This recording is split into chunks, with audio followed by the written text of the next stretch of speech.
Hello बच्चों, my name is R K. Singh और आप देख रहे हैं अपना प्यारा सा यूट्यूब चैनल फिजिक्स गुरु। तो आज हम लोग एक नया टॉपिक स्टार्ट करने जा रहे हैं जिसका नाम है गॉस थ्योरम। गॉस थ्योरम बच्चों समझने के लिए सबसे पहले तो आपको दो चीज़ों के बारे में पता होना चाहिए। पहली एरिया के बारे में और दूसरा इलेक्ट्रिक फ्लक्स के बारे में। इलेक्ट्रिक फ्लक्स अभी सिमिलर टॉपिक मैग्नेट वाले यूनिट में आएगा। मैग्नेटिक फ्लक्स सेम सब कुछ होगा, फॉर्मूला थोड़ा सा चेंज होगा। तो अगर आप यहाँ इलेक्ट्रिक फ्लक्स समझ लेते हैं तो वहाँ पे मैग्नेटिक फ्लक्स आपके लिए कैलकुलेट करना बहुत ही आसान हो जाएगा। तो सबसे पहले हम लोग समझते हैं एरिया के बारे में। एरिया स्केलर है या वेक्टर है, उसका अगर वेक्टर है तो डायरेक्शन क्या होगा, कैसे एरिया हम लोग कैलकुलेट करेंगे उसके बारे में समझते हैं। फिर उसके बाद इलेक्ट्रिक फ्लक्स के बारे में समझेंगे और इलेक्ट्रिक फ्लक्स के बाद हम लोग गॉस थ्योरम को समझेंगे। और फिर उस गॉस थ्योरम के बहुत सारे एप्लीकेशन हैं, जैसे कि इनफाइनाइट शीट ऑफ चार्ज है तो उससे गॉस थ्योरम को यूज करते हुए इलेक्ट्रिक फील्ड निकालना है। दूसरा आपका स्फीयर्स, बहुत तरह के स्फीयर्स हैं, सॉलिड कंडक्टिंग है, हॉलो कंडक्टिंग है, सॉलिड नॉन कंडक्टिंग है, हॉलो नॉन कंडक्टिंग है, सबसे इलेक्ट्रिक फील्ड और पोटेंशियल कैलकुलेट करेंगे। तो कई सारे गॉस थ्योरम के एप्लीकेशन हैं। तो बेसिकली गॉस थ्योरम है क्या? Gauss theorem is a powerful tools which is used to find out the electric field intensity in case of symmetrical charge distribution by taking Gaussian surface such that its various faces are either parallel or perpendicular to the electric field। ठीक, खैर इसकी field में कराऊंगा आपको कि Gauss theorem actually में क्या है और कैसे कैलकुलेशन करेंगे इसमें। लेकिन उससे पहले हम लोग समझने की कोशिश करते हैं कि एरिया क्या होता है, एरिया को कैसे कैलकुलेट करेंगे और स्केलर होता है या वेक्टर होता है। तो चलिए स्टार्ट करते हैं। आज सबसे पहला टॉपिक है बेटा आप लोगों का आज एरिया। ठीक, एरिया में दो तरह की पढ़नी है या दो तरह की होती है, आप कह सकते हो। एक होता है प्लेन एरिया और दूसरा होगा क्लोज्ड एरिया, या आप कह सकते हैं प्लेन सरफेस, प्लेन एरिया, और दूसरा क्लोज्ड एरिया या क्लोज सरफेस। ठीक, ये 2 डायमेंशनल होगा फिगर का और ये क्या होगा 3 डायमेंशनल फिगर। ठीक, तो प्लेन सरफेस क्या होगा? सबसे पहली चीज़, जैसे आपका कॉपी का पेज है, ठीक, उसका डायरेक्शन, अगर पहली चीज़ ध्यान रखिए कि एरिया स्केलर क्वांटिटी नहीं है, ये वेक्टर क्वांटिटी होती है and its direction is always perpendicular to the surface. अगर जैसे मान लीजिए ये मेरा हाथ है ना, तो इस पे ये एक सरफेस होगी। मान लीजिए इसकी एरिया जो भी मैग्नीट्यूड होगा तो अलग बात होगी, हम डायरेक्शन की भी बात कर रहे हैं। डायरेक्शन इस पे परपेंडिकुलर होगा, तो बाहर की तरफ या अंदर की तरफ, तो डायरेक्शन हमेशा क्या लेते हैं, perpendicular to the surface and outward. मान लीजिए कि ये आपका एक सरफेस दे रखा है ना, ये इसकी एरिया, अभी हम मैग्नीट्यूड की बात नहीं कर रहे, सिर्फ डायरेक्शन की बात कर रहे हैं। तो इस पर हमेशा परपेंडिकुलर और आउटवर्ड होगा, ये एरिया का डायरेक्शन हो जाएगा। समझ में आ रही बात? या जैसे ये मान लीजिए आपका एक सर्कल दे रखा है ना, इसका रेडियस सपोज कर लिए आपका r है। तो इसका अगर मैं एरिया को कहूँ आपसे निकालने के लिए, तो एरिया तो आपने सर्कल की पढ़ रखी है πr², लेकिन डायरेक्शन इसका क्या होगा? तो area vector is equals to πr²। ये सर्कल है कैसे? परपेंडिकुलर टू द इस बोर्ड ऐसे है, तो इसका मतलब इसका जो डायरेक्शन होगा इस सरफेस से परपेंडिकुलर आउटवर्ड होगा। तो ये एक तरह से कह सकते हैं आप वाई एक्सिस के डायरेक्शन में। तो इसका मतलब यहाँ क्या लगेगा, जे कैप, इससे परपेंडिकुलर यह एरिया का डायरेक्शन होगा। तो मैग्नीट्यूड तो πr² हो गया और डायरेक्शन क्या हो गया, परपेंडिकुलर टू द सरफेस। ये प्लेन एरिया का या प्लेन सरफेस पे आप डायरेक्शन मार्क करते हैं ऐसे। अगर हम 3D फिगर हो, जैसे स्फीयर हो, क्यूब हो, क्यूबॉइड हो, तो कैसे मार्क करेंगे? मान लीजिए ये आपका स्फीयर है ना, स्फीयर है ये, तो इस पे परपेंडिकुलर होगा, perpendicular to the surface and outward. ध्यान रखिएगा perpendicular to the surface inward भी हो सकता है, लेकिन इनवर्ड नहीं, क्या लेते हैं डायरेक्शन, आउटवर्ड। तो ये आउटवर्ड हो गया। या जैसे मान लीजिए सपोज करिए आप, देखो बेटा, मान लेते हैं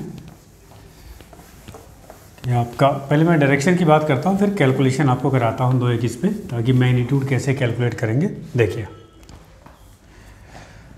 अगर हम बात करें, जैसे ये आपका एक क्यूब है, ठीक है।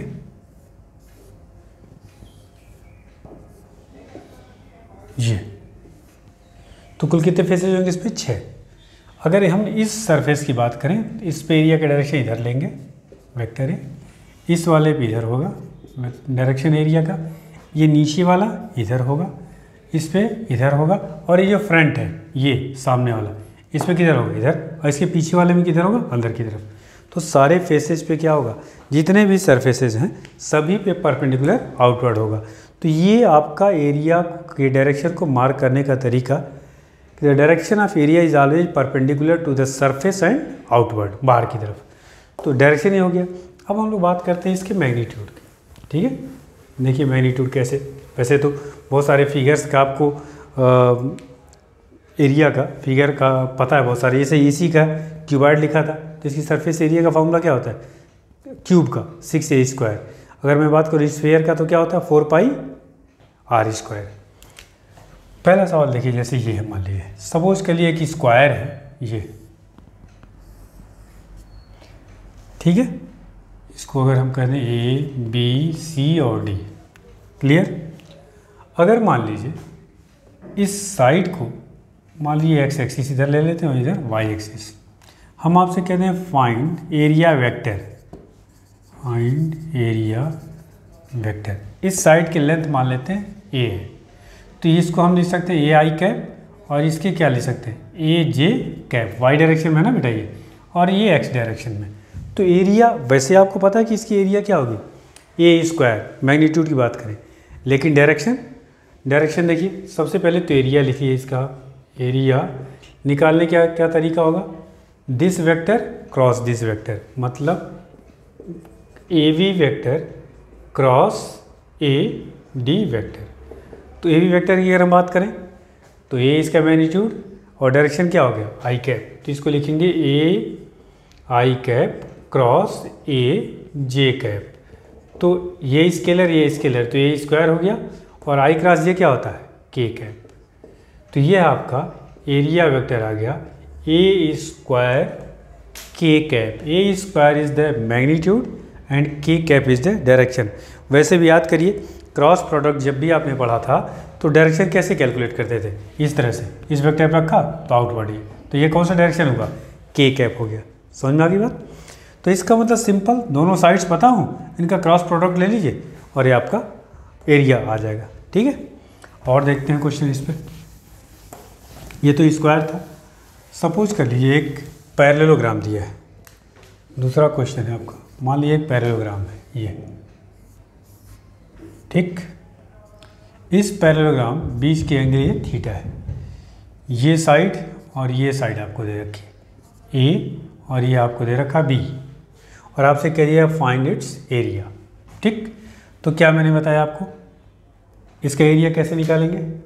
देखिए, इसको अगर मैं मार्क भी कर दूं कुछ ए बी, या इस पॉइंट को ओ ले लेते हैं, ओ ए बी और सी। यहाँ से पर आपको पता है कि पैरेललोग्राम की एरिया का फॉर्मूला आपको पता होगा, ए इंटू एच। एच क्या होता है? H is the distance between two parallel side. मान लीजिए ये एच है सपोज के लिए। तो आपने जो फॉर्मूला पढ़ा एरिया निकालने का, बेसिकली सिंपली ये पढ़ा आपने, area equal to A into H. हालांकि अभी आपको ज़रूरत पड़ती नहीं थी डायरेक्शन की, इसलिए आप ऐसे काम चला लेते थे।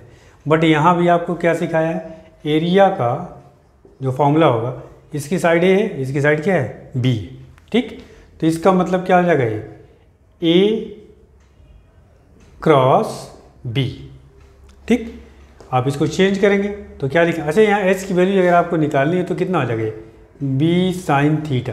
देखिए, तो इस फॉर्मूले को आप ऐसे भी लिख सकते हैं, A B sine theta. A cross B का फॉर्मूला क्या होता है बेटा?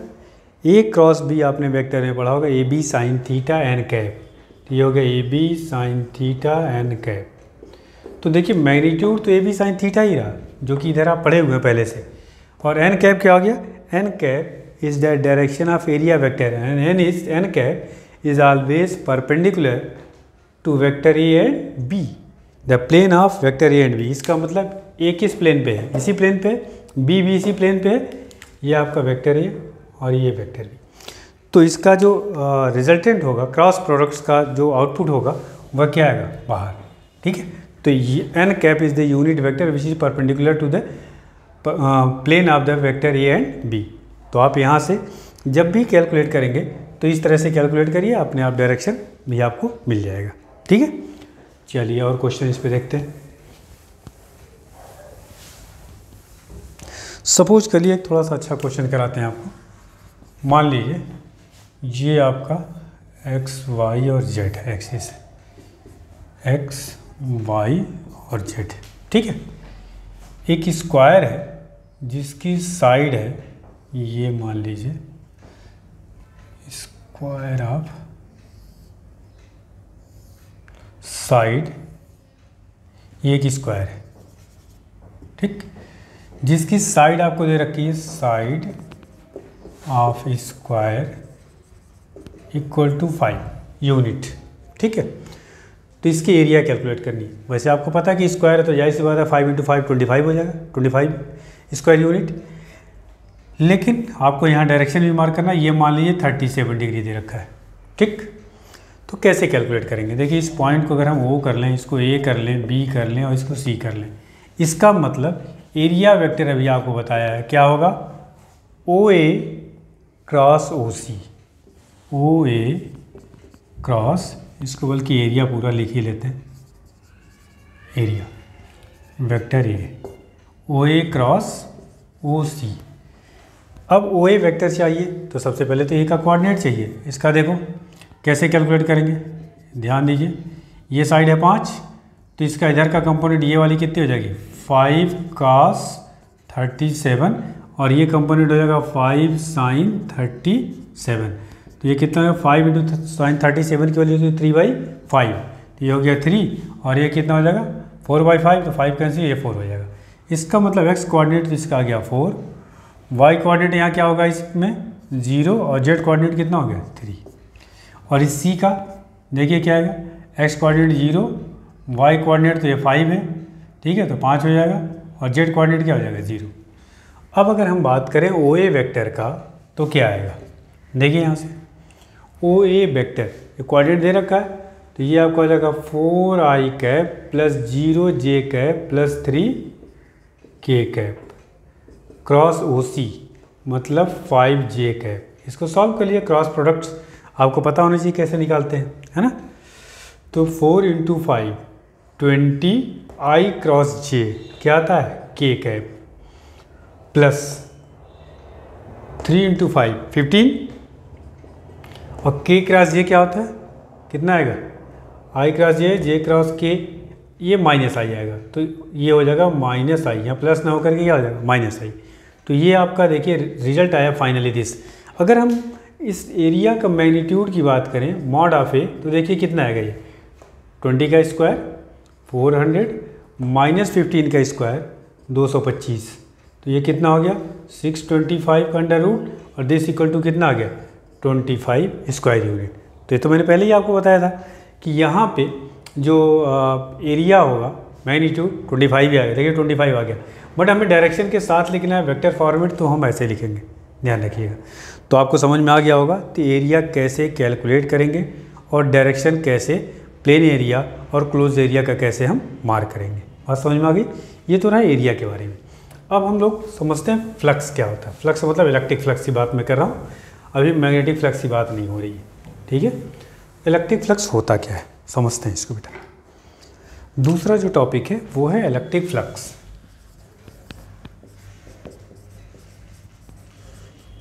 इलेक्ट्रिक फ्लक्स फाई ई से रिप्रेजेंट करते हैं, ठीक है, ई फॉर इलेक्ट्रिक फ्लक्स। अगर ऐसे लिखा होता है इसका मतलब मैग्नेटिक फ्लक्स, और अभी चूंकि मैं इलेक्ट्रिक फ्लक्स की बात कर रहा हूँ तो अगर फाई ई लिखूँ या सिंपल फाई लिखूँ तो दोनों का मतलब आपके लिए एक ही है, समझ में आ रही बात। तो इलेक्ट्रिक फ्लक्स पहले चीज़ तो होता क्या है। अब मान लीजिए बेसिकली ये मान लीजिए इलेक्ट्रिक लाइन्स हैं, ये उंगलियाँ मेरी, ठीक है।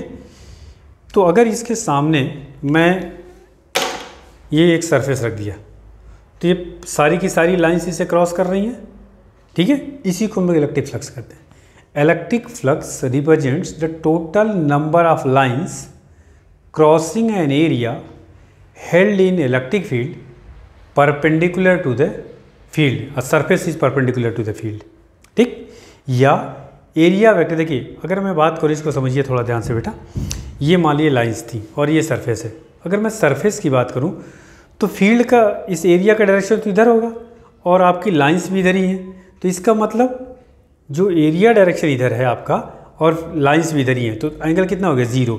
तो दो तरीके का स्टेटमेंट आपको मिलेगा।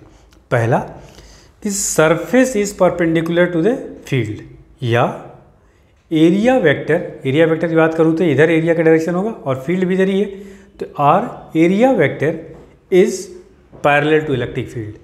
तो एरिया वेक्टर की बात या surface is perpendicular to field, दोनों का मतलब एक ही होगा। समझ में आ रही बात? तो ये ध्यान रखना है। तो मैंने आपको बताया कि इलेक्ट्रिक फ्लक्स होता क्या है। Electric flux represents the total number of lines crossing an area held perpendicular to the field, ठीक। तो अगर परपेंडिकुलर फील्ड के है, जैसे ये मान लीजिए, सपोज कर लीजिए ये इलेक्ट्रिक फील्ड हमने ड्रॉ कर दिया है ना, ध्यान दीजिए। और इसमें मैं एक सिंपल एक सरफेस रख देता हूँ, ऐसे मान लीजिए एक सरफेस है, ठीक है। तो इसमें सारी की सारी लाइन इस सरफेस से क्रॉस कर रही हैं। This represent the electric flux. अब अगर मैं बात करूं, देखिए इस सरफेस पे एरिया का डायरेक्शन तो इधर होगा परपेंडिकुलर आउटवर्ड और फील्ड भी इधर ही है, तो इसका मतलब थीटा कितना हो गया 0, दोनों के बीच में। समझ में आ रही है? तो एरिया वेक्टर और इस इलेक्ट्रिक फील्ड के बीच की जो एंगल होगी वो क्या होगी 0 एंगल। समझ में आ गई बात? तो हम लोग निकाले, अच्छा ये मान लीजिए यही एरिया सेम है, अगर मैं इसको ऐसे रख दूँ ऐसे, अब ध्यान से देखिए तो कितनी लाइंस क्रॉस कर रही है इसे, एक तो छूट गई ना ऊपर, तो 3 ही लाइन क्रॉस कर रही हैं। इसका मतलब कि ये जो थीटा है इस पर भी डिपेंड करता है फ्लक्स। देखिए है क्या, तो फ्लक्स बेसिकली कैलकुलेट करने का जो फॉर्मूला हो गया वह phi equals to E A cos theta is the electric field, A is the area, मान लीजिए ये है, थोड़ा सा इसको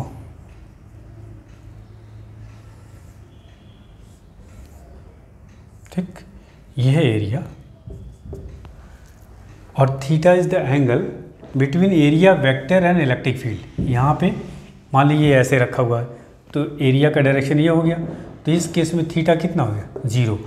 अगर थीटा कॉस थीटा की वैल्यूज क्या हो 0 हो, मतलब थीटा की वैल्यू 0 तो कॉस 0 की वैल्यूज कितनी होती है 1, तो इसका मतलब फाई की जो मैक्सिमम वैल्यूज होगी वो होगी ई इंटू ए, ठीक यहाँ पे।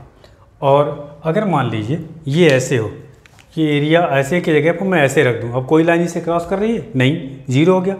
अब एरिया का डायरेक्शन तो ऐसे हो गया, इसका मतलब ई तो इधर ही है और एरिया इधर हो गया, तो एंगल कितना हो गया 90 डिग्री, कॉस 90 होगी, तो फ्लक्स क्या होगा minimum, phi minimum equal to 0, since theta equal to कितना हो गया 90 degree, since theta equal to क्या हो गया 0। तो फ्लक्स मैक्सिमम तब होगा जब थीटा 0 होने का मतलब एरिया वेक्टर और इलेक्ट्रिक फील्ड के बीच की एंगल क्या होगा 0, और फ्लक्स मिनिमम तब होगा जब थीटा की वैल्यू कितनी हो जाए 90 degree. 90 degree is the angle between the area vector and the electric field. बात समझ में आ गई? तो ये आपका बेसिक फार्मूला होगा फ्लक्स कैलकुलेट करने का। यही मैग्नेटिक फील्ड में आएंगे, ई की जगह पे बी आ जाएगा, B is the magnetic field, B A cos theta. तो ये आपका इलेक्ट्रिक फ्लक्स का बेसिक फार्मूला। इस पे अभी हम लोग क्वेश्चंस करते हैं कि कैसे इसको और कैलकुलेशन करेंगे, ठीक है। देखिए इसको,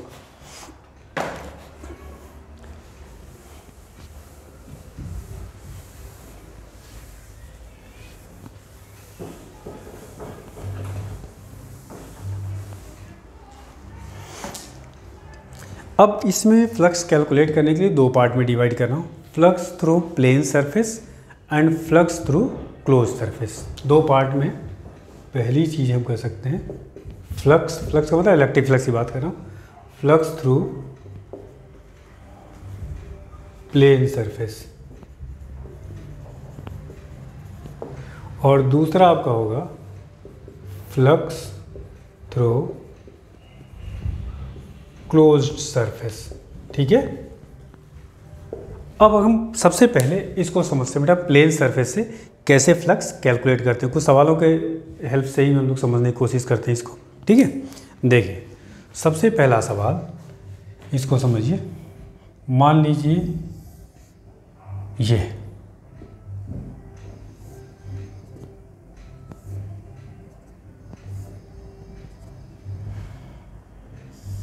इसका रेडियस दे रखा r और ये एंगल सपोज के लिए दिया हुआ 53 डिग्री। आपसे पूछा जा रहा है कि फाइंड द फ्लक्स। तो सबसे पहली चीज़ तो एरिया तो E इलेक्ट्रिक फील्ड मान लीजिए ई नॉट है। आपके लिए फॉर्मूला बताया गया phi equals to E cos theta. तो ई तो दे रखा E naught uniform electric field, area आपको ये सर्कल है तो क्या होगा पाई आर स्क्वायर। अब बात करते हैं थीटा की। थीटा किसके किसके बीच की एंगल है, एरिया वेक्टर और इलेक्ट्रिक फील्ड। तो ध्यान रखना ये सर्कल बेसिकली समझ रहे हो बेटा कैसे रखी हुई है, ऐसे परपेंडिकुलर टू प्लेन, और ये जो लाइंस हैं वो बेसिकली ऐसे तिरछे इससे जा रही हैं। तो ये एंगल दे रखा 53, ठीक है। और अगर मैं एरिया की बात करूँ तो एरिया तो ऐसे होगा, तो एरिया और इस लाइंस के बीच की एंगल कितनी हो जाएगी 37 डिग्री। इसका मतलब अपने जो क्वेश्चन में थीटा चाहिए उसकी वैल्यूज़ कितनी है 37 डिग्री। समझ में आ रही बात। तो फाई की वैल्यूज़ कितनी हो जाएगी ई नॉट पाई आर स्क्वायर और कॉस 37 की वैल्यूज़ कितनी होती है 4/5। तो ये हो जाएगा 4/5 ई नॉट पाई आर स्क्वायर। ये हो गया फाई। दूसरी चीज़ फाई की यूनिट क्या होगी, यहाँ से देखिए क्या होगा, इसकी तो यूनिट होती नहीं, इसका यूनिट देखिए, इसको हम लोग ऐसे भी ले सकते हैं बेटा ई डॉट ए। तो जाहिर सी बात है पहली चीज़ E dot A dot B क्या होता है ए बी कॉस थीटा, तो ये ई ए कॉस थीटा हो जाएगा। दूसरी चीज़ ये जो क्वांटिटी आएगी रिजल्टेंट, जब भी दो वेक्टर क्वांटिटी का आप डॉट प्रोडक्ट लेते हैं तो आपको पता होगा कि जो रिजल्टेंट क्वांटिटी आती है वो स्केलर आती है। इसका मतलब ये क्वांटिटी क्या है स्केलर, दैट इज़ फ्लक्स क्या मिले होगा आपका स्केलर होगा पहली चीज़। दूसरा इसका यूनिट क्या होगा, देखिए इलेक्ट्रिक फील्ड है ये, इसका होता है न्यूटन पर मीटर स्क्वायर, सॉरी न्यूटन पर कूलम स्क्वायर। ये आपका हो गया न्यूटन और इसका हो जाएगा मीटर स्क्वायर और पर कूलम। समझ में आ रही बात। इलेक्ट्रिक फील्ड की यूनिट जो है ई की यह न्यूटन पर कूलम, और इस एरिया की अगर हम बात करें तो ये हो गया मीटर स्क्वायर, तो ये होगा न्यूटन मीटर स्क्वायर पर कूलम। तो आप चाहें तो यहाँ लिख भी सकते हैं न्यूटन मीटर स्क्वायर पर कूलम। बात समझ में आ गई। तो ये तो हो गया कि फ्लक्स होता क्या है। Basically electric flux gives the idea about the energy which crossing an area. जो भी सर्फेस रखी है उससे कितनी एनर्जी क्रॉस कर रही है उसका आइडिया देता है फ्लक्स। समझ में आ रही बात। या मैंने क्या होता it is the count of number of lines crossing an area. अभी इस पर सवाल भी कराएंगे। तो ये आपका हो गया फ्लक्स पहले केस का। समझ में आ गया। चलिए दूसरा सवाल करते हैं। इस पर यूनिट हो गया, स्केलर है, वेक्टर है, कैसे कैलकुलेशन करेंगे। तो अभी हम लोग प्लेन सरफेस की बात कर रहे हैं। चलिए सेकंड क्वेश्चन करते हैं। एक सवाल और इस पर लिखते हैं। मान लीजिए सेकंड क्वेश्चन आपसे कह दिया जाए find flux in given figure. ये एक प्लेन एरिया है, इसका रेडियस आपको दे रखा r, वैसे ही ठीक। और ये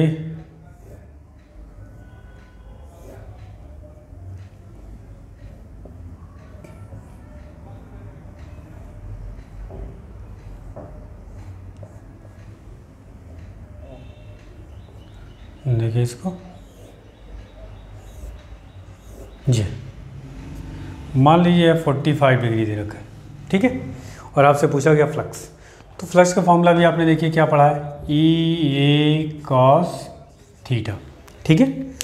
तो पहली चीज़ तो इसकी रेडियस दे रखी है, कोई दिक्कत नहीं, एरिया निकल जाएगा। अब बात करते हैं मान लीजिए ये फील्ड दे रखा है, तो ये हो गया ई नॉट पाई आर स्क्वायर। अब बात करते हैं थीटा की। थीटा यहाँ कितना होगा, ध्यान दीजिए, ये जो सरफेस बना हुआ है ये प्लेन ऑफ द आपका बोर्ड है ऐसे, और लाइंस भी ऐसे जा रही है। देखो बेटा ऐसे है ये सर्कल समझ लो, और लाइन भी ऐसे ही जा रही है, ऐसे समझो ये लाइंस इसी सेम प्लेन में है, ठीक है। एरिया का डायरेक्शन किधर होगा, इधर, और लाइन्स ऐसे जा रही है तो एंगल कितना बन गया 90 डिग्री। समझ में आ रही बात? तो ये हो गया cos 90, cos 90। अब ये क्या हो जाएगा 0, तो फ्लक्स कितना हो गया 0। समझ में आ रही बात? मतलब इस सरफेस को कोई भी लाइन क्रॉस नहीं कर रही है। समझ में आ गया? चलिए सेकंड क्वेश्चन, थोड़ा एक आध क्वेश्चन और इस पर कराते हैं। मान लीजिए आपसे मैं कह दूं find, third question, find area, sorry find flux if E equal to 2I plus 3J minus 5K। Electric field दे रखा है, ठीक। थ्रू एन एरिया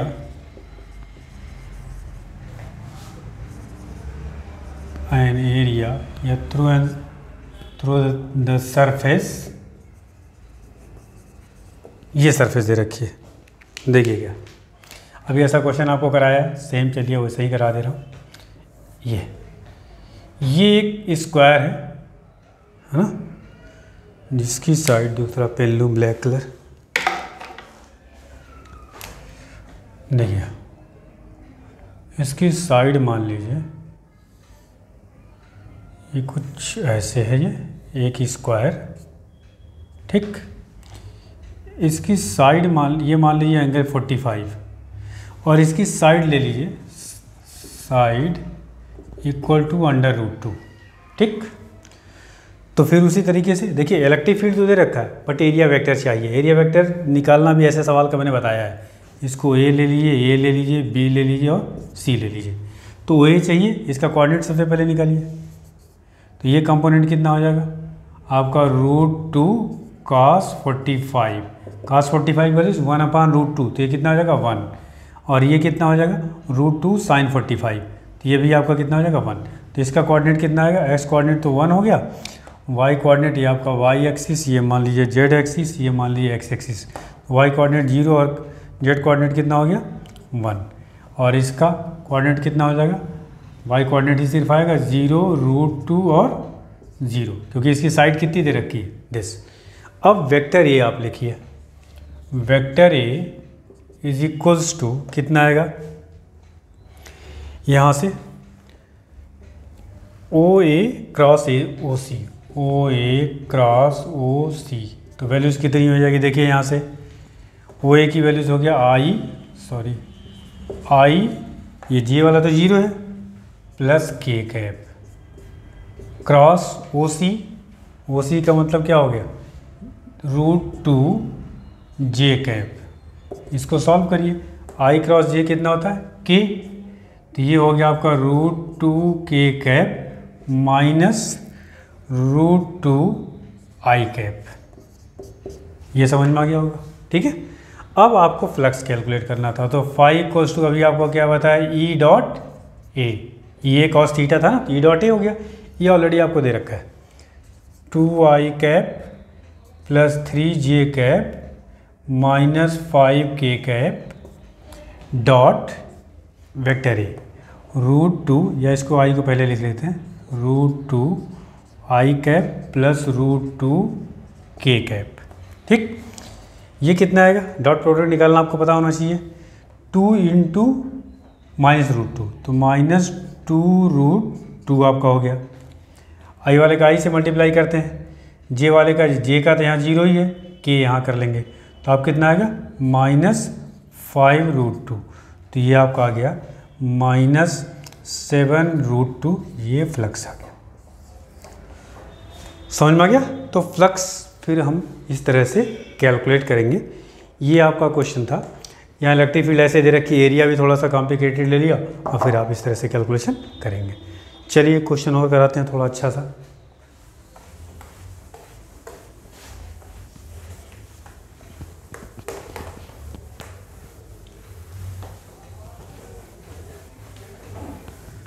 एक क्वेश्चन आई थिंक NCERT का है, चलिए उसको कराता हूँ आपको। क्या है क्वेश्चन वो, देखिए क्वेश्चन मैं रीड भी कर दे रहा हूँ। Consider a uniform electric field E equal to 3 × 10⁻³ I cap newton पर कूलम। फर्स्ट पार्ट क्वेश्चन का, what is the flux of this field through a square of side 10 centimetre whose plane is parallel to Y Z plane.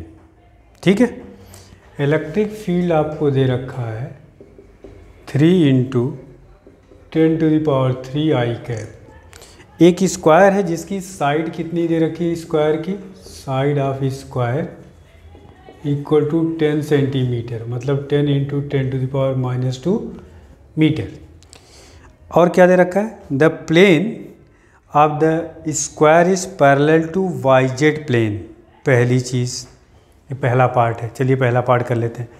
Y Z plane की अब आपको समझना होगा, x axis इधर है क्योंकि एक्स डायरेक्शन में इलेक्ट्रिक फील्ड है, और अब आपको अपने कमरे में दरवाजे पे कॉर्नर पे देखिए, अगर मैं इधर एक्स एक्सिस ले लेता हूँ इस साइड में, ठीक है, ये जेड एक्सिस, इधर वाई एक्सिस, प्लेन अगर आपका वाई जेड एक्सिस के पैरेलल है तो उसके एरिया का डायरेक्शन क्या होगा, आई के डायरेक्शन में ही हो जाएगा। समझ में आ रही बात? मतलब बेसिकली हमें थीटा कैलकुलेट करना कि थीटा कैसे होगा।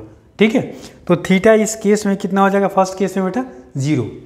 तो सबसे पहले आप ये समझिए, कुछ वाई इधर हो गया और जेड इधर हो गया, वाई एक्स और जेड इस डायरेक्शन में, तो फील्ड ही आपका ई इसी डायरेक्शन में, एक्स डायरेक्शन में आई कैप का, तो एक्स डायरेक्शन हो गया। क्वेश्चन में दे रखा है एक स्क्वायर है जिसकी साइड 10 सेंटीमीटर है और उसका जो प्लेन है that is parallel to Y Z plane. तो प्लेन ऐसे रखा हुआ है, तो इसका मतलब एरिया का डायरेक्शन इधर ही होगा, मतलब थीटा की वैल्यू कितनी होगी, 0। तो पहले पार्ट में थीटा इक्वल टू कितना हो गया, 0।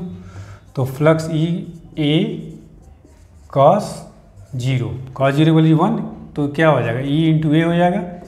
ई की वैल्यू कितनी दे रखी है, 3 × 10⁻³ और ए की वैल्यू कितनी दे रखी है, एरिया, तो स्क्वायर है तो कितना हो जाएगा, उसका स्क्वायर करेंगे तो 10 × 10⁻² × 10 × 10⁻², तो ये हो गया 100 × 300 और ये कितना होगा, -4 10⁻⁻1, तो ये कितना हो जाएगा, 3 × 10⁻², और सिंपल कर लेते हैं यार, 30 हो जाएगा, सिंपल 5। ये फ्लक्स की वैल्यूज हो गई। समझ में आ गया? अब इसका सेकेंड पार्ट करते हैं। यूनिट तो समझ में आ गया, क्या होगा, न्यूटन मीटर स्क्वायर पर कूलम। ठीक है, सेकेंड पार्ट की मैं बात करता हूँ। सेकेंड पार्ट में देखिए क्या है, चलिए इसको रहने देता हूँ। सेकेंड पार्ट में, चूँकि इसी का पार्ट है, सेकेंड पार्ट ये कहता है, what is the flux through the same square if normal का मतलब perpendicular, normal to the plane makes angle 60 degree with X axis. मतलब जो सरफेस हमने रखी उस पे जो परपेंडिकुलर है वह एक्स एक्सिस से कितना एंगल बना रहा है, 60 डिग्री, और एक्स एक्सिस के डायरेक्शन में क्या था, ई, मतलब एरिया वेक्टर और ई के बीच में एंगल जो है वो कितना आ गया, 60 डिग्री। तो इसका मतलब सेकेंड केस में थीटा आपका हो गया, थीटा इक्वल टू 60 डिग्री। तो फाई इक्वल्स टू क्या आ जाएगा, ई ए कॉस 60। तो सॉल्व कर लेंगे, ई कितना हुआ, 3 × 10⁻³, एरिया आपका कितना हो जाएगा, 100 × 10⁻⁻4, और कॉस 60 की वैल्यूज़ कितनी हो जाएगी, 1/2। समझ में आ रही बात? तो आई थिंक ये जो हम लोगों ने कैलकुलेट किया डेटा तो वही है, बस ये कॉस 60 आ गया तो उसका आधा हो जाएगा। तो फाई इक्वल टू कितना हो जाएगा, 15 न्यूटन मीटर स्क्वायर पर coulomb. This is the flux. समझ में आ गई बात? चलिए एक और बढ़िया सा क्वेश्चन इस पर करते हैं। अभी हम लोग फ्लक्स बेसिकली किससे कैलकुलेट कर रहे हैं, प्लेन एरिया से, है ना, या प्लेन सरफेस से आप कर सकते हो। प्लेन सरफेस से एक और बढ़िया सा क्वेश्चन थोड़ा सा करते हैं जेई का। देखो आपसे पूछा जा रहा है फाइंड द फ्लक्स, क्वेश्चन ये है find the flux through the disc of radius R. ठीक, या इसमें कैपिटल आर कर ले रहे हैं, as shown in figure. Figure देखिए कैसे दे रखा क्वेश्चन। ये एक डिस्क है, एक चार्ज है यहाँ पे Q, और ये डिस्क कुछ ऐसे रखी हुई है, ऐसे का मतलब समझ रहे हैं ना, परपेंडिकुलर टू द प्लेन। ठीक है, ये जो डिस्टेंस है इसकी थोड़ी ऊपर कम लग रही है ये, ठीक। इसका रेडियस कितना दे रखा आपको,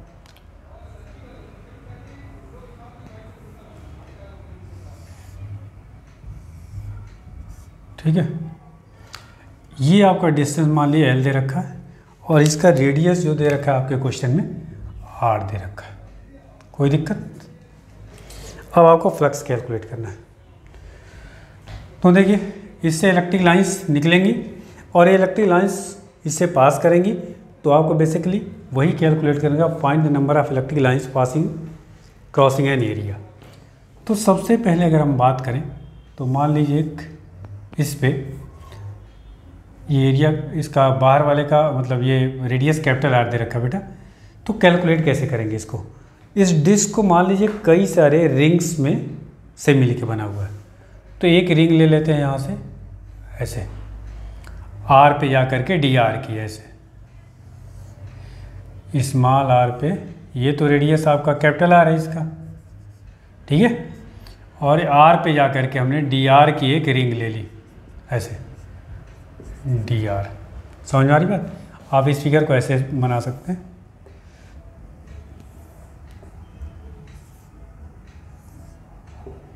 ये स्मॉल r हो गया, ये आपका L हो गया, ये चार्ज हो गया। समझ में आ रही बात? तो ये बेसिकली सबसे पहले तो आप ऐसे लाइंस कुछ आ रही हो, ये तो E का डायरेक्शन हो गया। समझ में आ रही बात? A का डायरेक्शन क्या होगा, ये एरिया का डायरेक्शन तो इधर ही होगा, ये तो फील्ड हो गया। ये मान लीजिए थीटा, तो ये भी कितना होगा थीटा। ये L है, ये आपका R है कैपिटल R, तो ये वाली डिस्टेंस कितनी होगी, under root R square plus L square. कोई दिक्कत?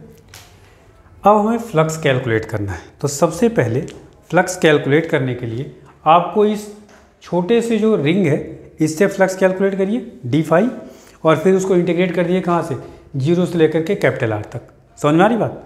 तो देखिए इसको आप कैसे करेंगे।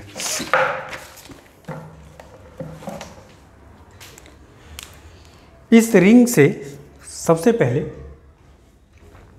देखिए, इसी फिगर को हम यहाँ ले आ रहे हैं, ये E का डायरेक्शन हो गया, ये आपका थीटा हो गया, ये आपका A का डायरेक्शन हो गया। समझ में आ रही बात? तो ये कितना हो गया, R square plus L square. कोई दिक्कत? इस क्यू की चार्ज की वजह से इस पॉइंट पर जो इलेक्ट्रिक फील्ड हो गया, हमें फाई इक्वल्स टू क्या होता है, E A cos थीटा होता है, ठीक है। तो यहाँ d phi equal to DA cos theta हो जाएगा। पहले E की वैल्यूज तो हमारी निकल गई, क्या होगा, KQ upon this distance, KQ by R square होता है। बात करते हैं DA का। अगर हम बात करें इसकी, इस रिंग की, जो हमने एक आर्बिट्रेरी रिंग ले रखी है, इसका लेंथ कितना होगा, 2 पाई R। अगर इसकी हम एरिया, किसी भी रिंग की एरिया अगर आपको कैलकुलेट करनी है तो कैसे निकालेंगे आप, उस रिंग को काट दीजिए, सीधा हो जाएगा। तो रिंग जब कटेगी तो कुछ ऐसे बन जाएगा, देखिए ये इस तरह से। तो लेंथ इसका कितना हो जाएगा, 2 पाई R, ठीक।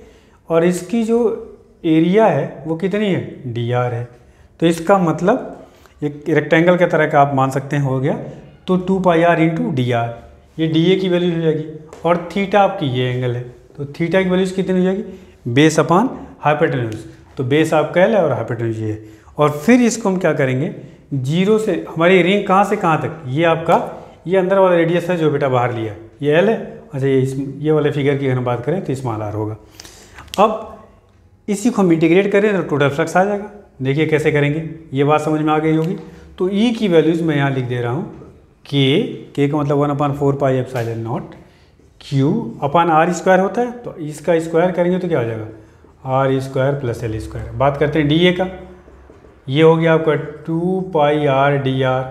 बात करते हैं थीटा की, तो कॉस थीटा की वैल्यूज़ कितनी हो जाएगी, देखिए बेस अपॉन हाइपोटेन्यूज, तो बेस का मतलब L अपॉन हाइपोटेन्यूज का मतलब R square plus L square. यह तो D फाई की वैल्यूज़ हुई, इस तीनों को मल्टीप्लाई करेंगे। उसके बाद आप इसको इंटीग्रेट करेंगे। हम देखिए इस फिगर को थोड़ी सी जगह बेटा बनानी पड़ेगी, इधर करते हैं, एक अच्छा क्वेश्चन ये।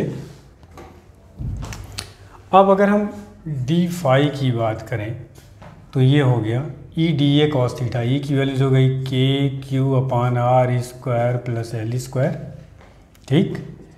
और डी ए की वैल्यू हो गई 2 पाई आर डी आर, और ये हो गया L upon R square plus L square.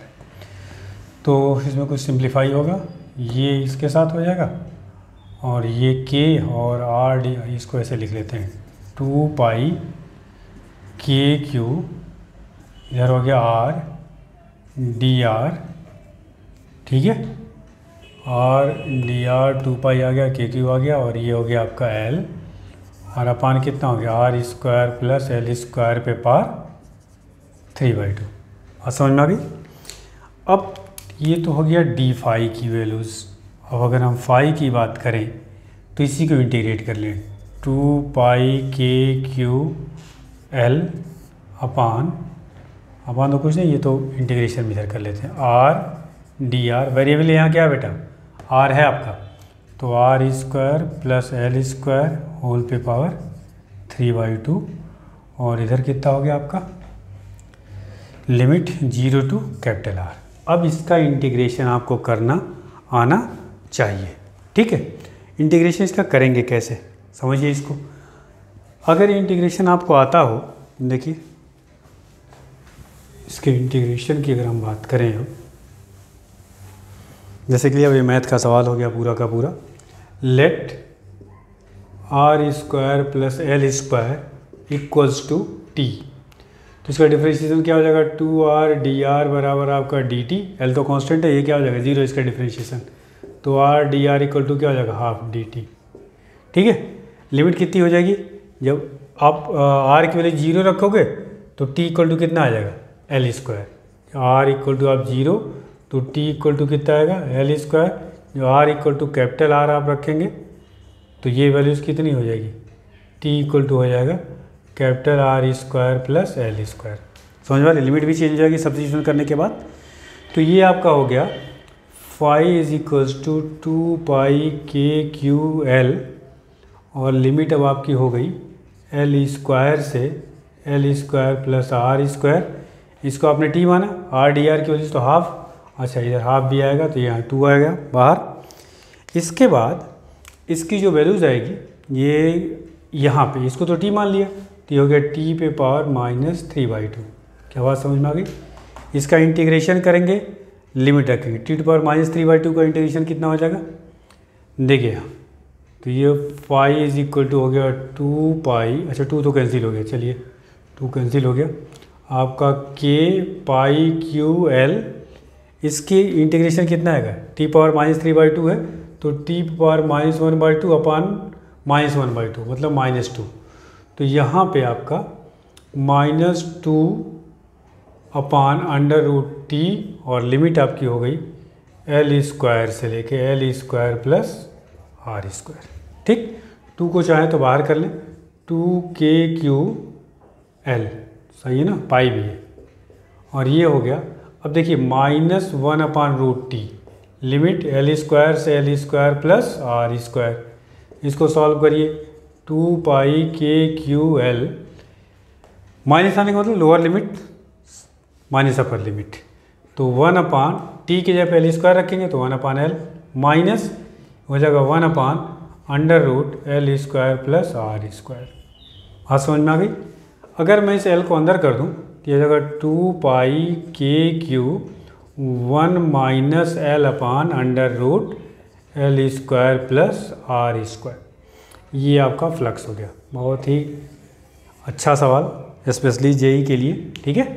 तो आपको बेसिकली मैंने आपको ये बताया कि किस तरह से फ्लक्स कैलकुलेट करेंगे, किससे, प्लेन एरिया से या प्लेन सरफेस से।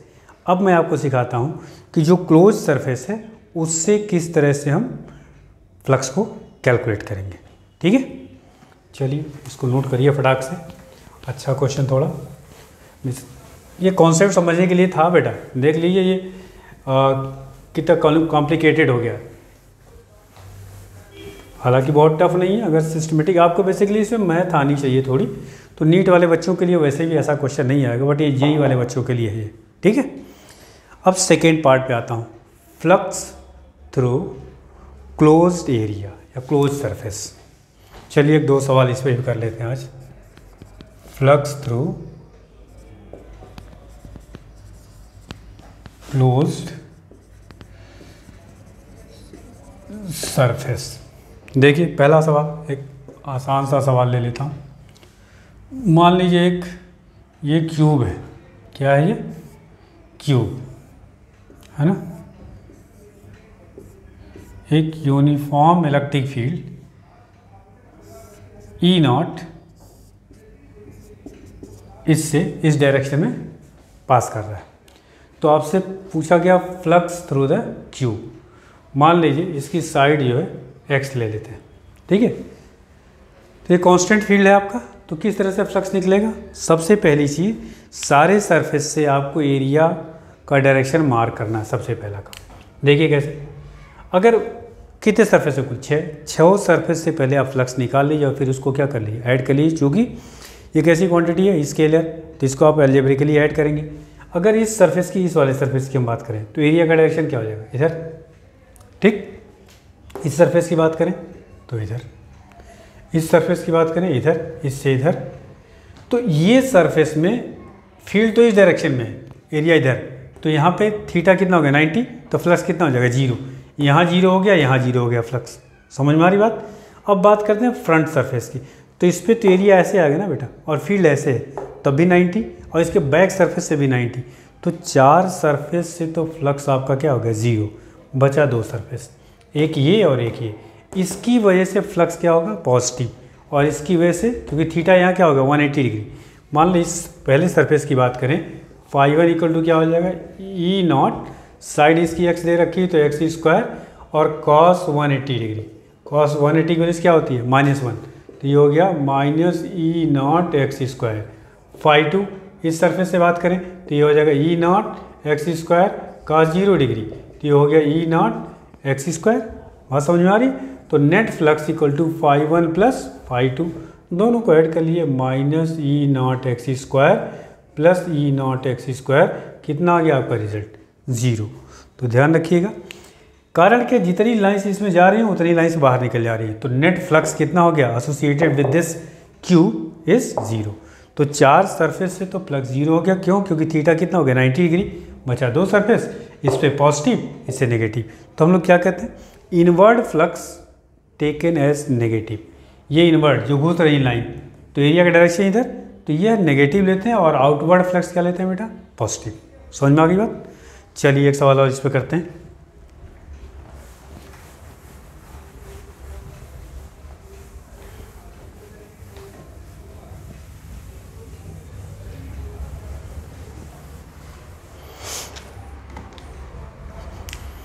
देखिए एक सवाल ये है, एक इलेक्ट्रिक फील्ड दे रखा, variable field E naught x आई कैप, ठीक। और ये आपका एक क्यूब दे रखा है, देखो कैसे है।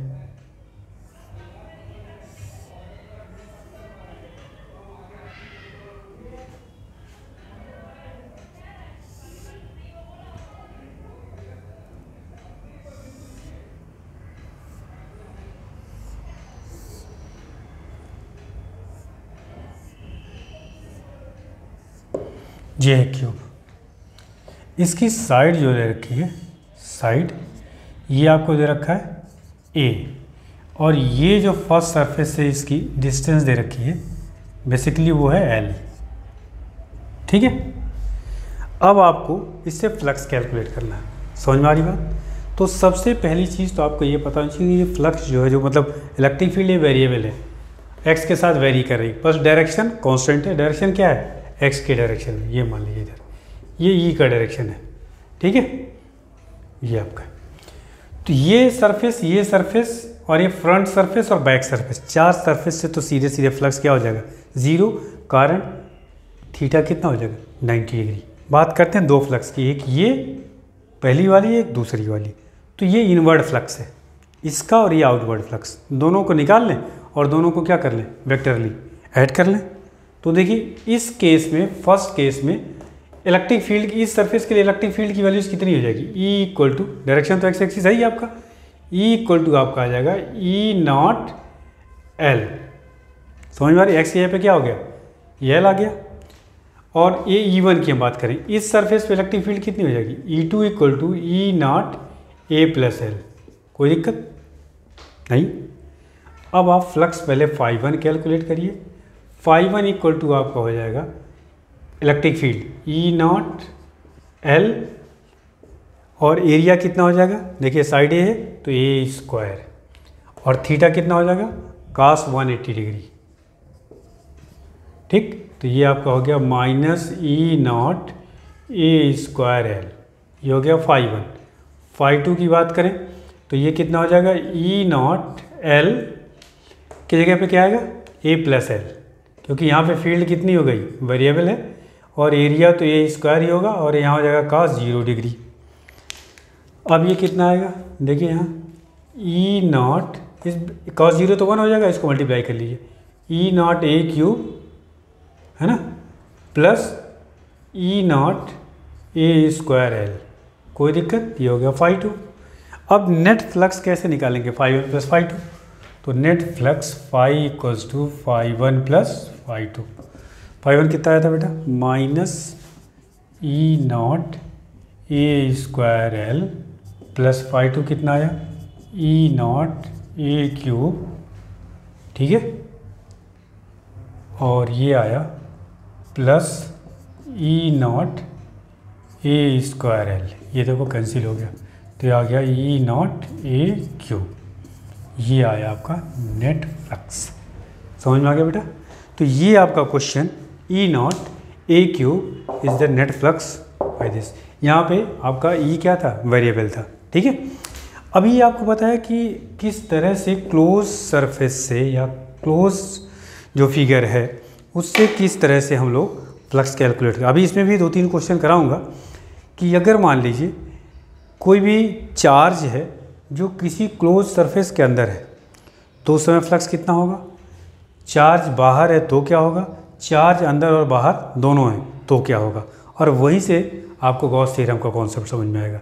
तो सबसे पहले मैंने आपको सिर्फ फ्लक्स निकालना सिखाया, अगली क्लास में आपको कैलकुलेट कराऊंगा flux when a charge is enclosed by the close surface. दूसरा, चार्ज बाहर हो तो सरफेस से कितना फ्लक्स होगा। तीसरा, चार्ज अंदर और बाहर दोनों, और इसी से आपका गॉस थ्योरम बनेगा। फिर उससे कुछ कॉन्सेप्ट और उसका डेरिवेशन या उसका एप्लीकेशन कर सकते हैं, उस पर प्रॉब्लम्स होंगे। ठीक है, थैंक यू।